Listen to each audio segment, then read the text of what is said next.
ওইভাবে নামাজ পড়ো যেই নামাজের মধ্যে আছে মনোযোগ, ওই নামাজ পড়ো যেই নামাজের মধ্যে আছে ভয়।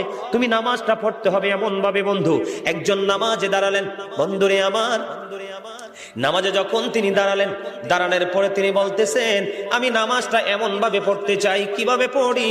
কই আমি নামাজটা এমন ভাবে পড়ি, যখন আমি নামাজে দাঁড়াই আমার কাছে মনে হয় আমি ফুলচেরাতের পোলের উপর দাঁড়িয়েছি। একটু যদি নড়বড় হয় আমি জাহান্নামে নিক্ষিপ্ত হব। তার মানে হলো আমি এতটাই মনোযোগের সাথে নামাজ পড়েছি যেন আমার নামাজটা বিন্দু পরিমাণ কোনো আংশিকভাবে যেন অগ্রহণযোগ্য বলে আল্লাহর কাছে গৃহীত না হয়। তিনি বলতেছেন আমার কাছে মনে হয় রে এটা আমার জীবনের শেষ নামাজ।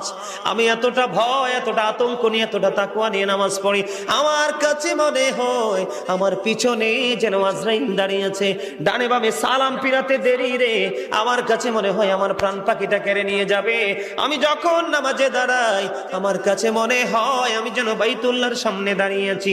আমার কাছে মনে হয় আমার ডান দিকে জান্নাত অবস্থিত, বাম দিকে আমার জাহান্নাম অবস্থিত। এমন তাকওয়া ভয় নিয়ে নামাজে দাঁড়াই, আর ওই নামাজের জন্যই রয়েছে বড় সফলতা।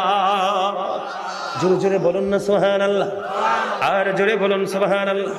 বন্ধুরে আমার, নামাজ এতটা তাকওয়ার সাথে এতটা মূল্যায়ন করে নামাজটাকে পড়তে হবে। আমাদের একজন কিতাব গ্রন্থের প্রণেতার নাম শুনেছি ইমাম বুখারী। যিনি বুখারী শরীফ রচনা করেছেন, ইমাম বুখারীর নাম শুনছেন নিশ্চয় সবাই। মুসলমান ইমাম বুখারীর নাম শুনে নাই এমন কোন মুসলমান পৃথিবীতে নাই বন্ধু। ইমাম বুখারী এমন ভাবে তিনি নামাজ পড়তেন, উনি যখন নামাজে দাঁড়ালেন বিষাক্ত ভীমরোল তাকে কামড় দিল। কি দিল?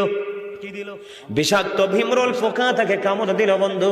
কামড় দেওয়ার দিয়ে কামড় কিন্তু দিতেছে, দিতে 10টা কামড় দিয়েছে, কিন্তু নামাজ শেষ হয় না।